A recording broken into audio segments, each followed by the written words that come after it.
అలాగే నేడు ఇంకో ఒక పరిస్థితికి కారణం ఏమిటంటే సనాతన ధర్మం యొక్క ఆచారాల్లో వేరే వ్యక్తులు కూడా దేవతలుగా కలిసిపోయిన సందర్భాలు ఉంటాయి. వాళ్ళు మనం ఇప్పుడు అవి అవైదికము అని చెప్పంటే వాళ్ళు ఏమంటారంటే రాముడు ఏమైనా వేదంలో పేరుతో ఉందా, రామాయణం అయినా వేదాల్లో ఏమైనా ఉందా, లేదు లేదు మరి వాళ్ళు మంత్రశాస్త్రం లేరంటే కాదు, ఏదో హనుమంతుడు అవతారాలు, దత్తాత్రేయ స్వామి అవతారాలు, ఈ అవతారాలు అని చెప్పి అంటారు. ఇవన్నీ విన్నప్పుడు వైదికమైన ఆరాధన, వైదికమైన దేవతలు ఎవరు, మన సంప్రదాయం అది తప్పని చెప్పి కాదు, మనది కాదు, మన సంప్రదాయం కాదు, ఇది వేరేది, ఇది మనది కాదు అని స్పష్టంగా ఈ వివేకంతో యువత తెలుసుకోవడం ఎలాగా?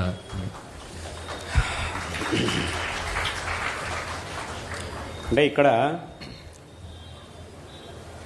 ఏ ఆచరణ, భగవదారాధన కానీ ధర్మాచరణ కానీ దీనికి సంబంధించిన ఏ విషయాన్నైనా కూడా మనకి చెప్పవలసినటువంటి ప్రమాణాలు 3. మొదటిది వేదములు, రెండవది స్మృతులు, మూడవది శిష్టాచారం. ఈ 3 ఏ మార్గాన్నైతే మనకి చెప్తున్నాయో, ఏ ఆరాధననైతే చెయ్యమంటున్నాయో వాట్లని మాత్రమే మనం చెయ్యాలి. ఏతద్వ్యతిరిక్తంగా ఎవరో ఒకళ్ళు మొదలుపెట్టినటువంటిది ఏదైతే ఉంటుందో దాన్ని ఆరాధించడం అనేది, దాన్ని చేయడం అనేది తప్పు.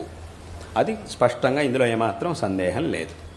అంటే ఏమిటి 3 ప్రమాణాలు అని అంటే, మొట్టమొదటిది వేదములు చెప్పాలి. ఇప్పుడు ఇలా ఒక ప్రశ్న వస్తుంది, ఏమిటంటే వేదముల్లో అన్నీ కనపడట్లేదు కదా, ఇప్పుడు ఉన్నటువంటి వేదముల్లో మనకు అన్నీ కనపడట్లేదు కదా, కాబట్టి వేదముల్లో ఇవి లేవు కదా అని అంటే అందుకే స్మృతులు వచ్చాయి. స్మృతులు వచ్చింది ఎందుకోసము అనంటే వేదముల్లో చెప్పబడినటువంటి విషయాలనే విస్తారంగా చెప్పడం కోసం వేదములు వచ్చాయి, అది స్మృతులు వచ్చాయి.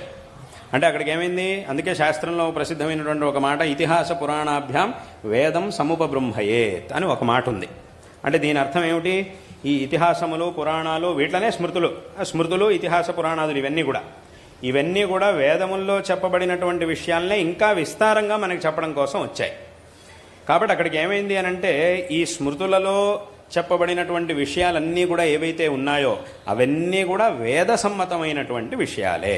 కాబట్టి వేదముల్లో చెప్పబడలేదు, స్మృతుల్లో చెప్పబడినా కూడా, స్మృతి పురాణ ఇతిహాసాల్లో చెప్పబడినా కూడా వేదంలో చెప్పబడలేదు కదా అనే ఒక కారణంతో దీన్ని మేము ఆచరించము అథవా దీన్ని మేము తీసుకోము అనేటటువంటి మాట అది చాలా తప్పు. ఎందుకు అనంటే, స్వయంగా కొంతమంది ఏం చేస్తుంటారు అనంటే, మాకు వేదములు మాత్రమే ప్రమాణం, మేము వేదాల్లో చెప్పింది మాత్రమే తీసుకుంటాము, ఈ స్మృతులు పురాణాలు ఇతిహాసాలు వీటన్నిటిని కూడా మేము తీసుకోము అని వాదించేవాళ్ళు కొంతమంది ఉన్నారు లోకంలో.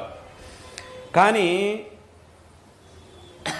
స్వయంగా వేదవ్యాస మహర్షి ఆయన బ్రహ్మసూత్రాల్ని రాశారు అనేది అందరికీ తెలుసు.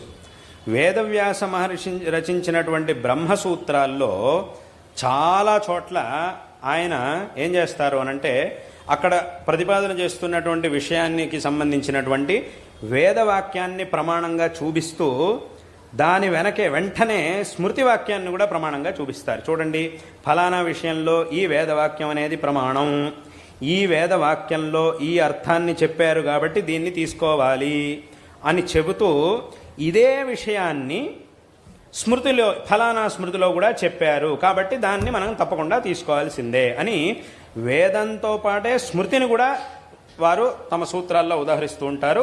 దాన్నే శంకరాచార్యుల వారు కూడా తమ భాష్యంలో చూపించారు. ఇప్పుడు ఉదాహరణగా అనుకృత్యధికరణం అని ఒకటి ఉంది, చాలా చోట్ల ఉంది. అనుకృతయస్తస్య చ అని సూత్రం. ఈ సూత్రం ద్వారా శృతి వాక్యాన్ని చూపించారు, దానిలో ఉన్న అర్థాన్ని నిర్ణయించారు. దాని వెంటనే వచ్చే సూత్రం అపిచ స్మర్యతే. ఇదే అపిచ అంటే ఇదే విధంగా స్మృతిలో కూడా ఇలాగే చెప్పబడింది అని చూపించారు. అంటే అక్కడికి ఏమైంది అనంటే, వేదములు ఎలాగైతే మనకి ప్రమాణమో ఆ వేదములను అనుసరించి వచ్చినటువంటి స్మృతులు కూడా మనకి అదే విధమైనటువంటి ప్రామాణ్యాన్ని కలిగి ఉన్నాయి, అంతే ప్రమాణములుగా ఉన్నాయి. కాబట్టి కొన్ని విషయాలు వేదముల్లో లేవు, కనపడట్లేదు, కానీ స్మృతుల్లో ఉన్నాయి అని అంటే తప్పకుండా మనం దాన్ని తీసుకోవాల్సిందే అనేటటువంటి విషయంలో ఏమాత్రం సందేహం లేదు.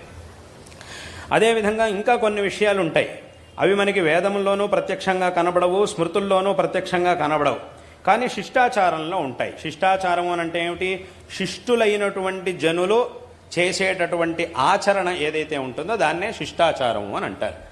శిష్టులైనటువంటి జనులంటే ఎవరు అనంటే, ఎవరైతే ఈ వేదములు శాస్త్రములు వీటన్నిటి యందు ప్రామాణ్య బుద్ధిని కలిగి ఉన్నవారై తూచా తప్పకుండా చేస్తారో వాళ్ళని శిష్టులు అని అంటారు. అటువంటి వాళ్ళు ఏ ఆచరణలు అయితే చేసుకొచ్చారో వెనకటి నుంచి, అదేదో నిన్న మొన్న మొదలుపెట్టింది కాదు, వెనకటి నుంచి చేసుకుంటూ వచ్చారో ఇవి మనకి ప్రమాణం. ఎందుకంటే వాళ్ళందరూ కూడా, ఎందుకంటే వాళ్ళంతా ఎవరు? వేదములు, శాస్త్రములు ఇవన్నీ తెలిసినటువంటి వాళ్ళు దీన్ని ఆచరించారు అనంటే అక్కడికి ఏమైంది? వాళ్ళు ఏం చేసినా కూడా శాస్త్రముల ప్రమాణాన్ని పెట్టుకునే చేస్తారు. వాళ్ళు ఎప్పుడు కూడా శాస్త్రాన్ని అతిక్రమించినటువంటి వాళ్ళు కాదు. మరి అటువంటి వాళ్ళు దీన్ని చేసుకుంటూ వచ్చారు కాబట్టి అది మనకి నేరుగా గ్రంథాల్లో కనపడకపోయినా కూడా వాళ్ళు చేసుకుంటూ వచ్చారు కాబట్టి దాన్ని ప్రమాణంగా తీసుకొని ఆచరణ చేస్తారు, చేసే పద్ధతి. కాబట్టి ఈ మూడు, ఏదైనా ఒక ఆచారాన్ని మనం అనుష్ఠించాలి అనంటే ఈ మూడిట్లో ఏదో ఒక ప్రమాణం అనేది ఉండాలి. ఈ మూడిట్లోనూ చెప్పబడనటువంటివి ఏవైతే ఉంటాయో వాట్లని మూఢనమ్మకాలు అని అంటారు. వాట్లని మూఢనమ్మకాలు అని అనాలి. కాబట్టి ఏం ఆచరణ చేసినా కూడా ఈ మూడిట్లో ఎక్కడైనా చెప్పబడి ఉండాలి. అలా చెప్పబడినప్పుడు మాత్రమే దాన్ని మనం ఆచరించాలి. కాబట్టి ఇటువంటి ఆచరణ మాత్రమే మనకి ముఖ్యం. కాబట్టి ఎవరైనా ఏ దేవతారాధన చెయ్యాలన్నా కూడా, ఏ పూజని చెయ్యాలన్నా కూడా ఈ ప్రమాణములు ఏవైనా ఒకటి తప్పకుండా ఉండాల్సిందే. ఇవి లేనటువంటివి అథవా శిష్టులు కానటువంటి వారు, ఈ వేదాలతో వీటితో సంబంధం లేకుండా వాళ్ళు ఇష్టం వచ్చినట్టు చేసేవాళ్ళు, అటువంటి వాళ్ళు ఏ ఆరాధన, దేన్నైతే దేవతారాధనగా వాళ్ళు సూచిస్తారో, వాళ్ళు చేస్తూ ఉంటారో, చేయమని చెప్తూ ఉంటారో అటువంటి వాటిని చేయడం అనేది అది మంచిది కాదు, అది శాస్త్ర విరుద్ధం. కాబట్టి దీన్ని అందరూ కూడా స్పష్టంగా తెలుసుకోవాలి.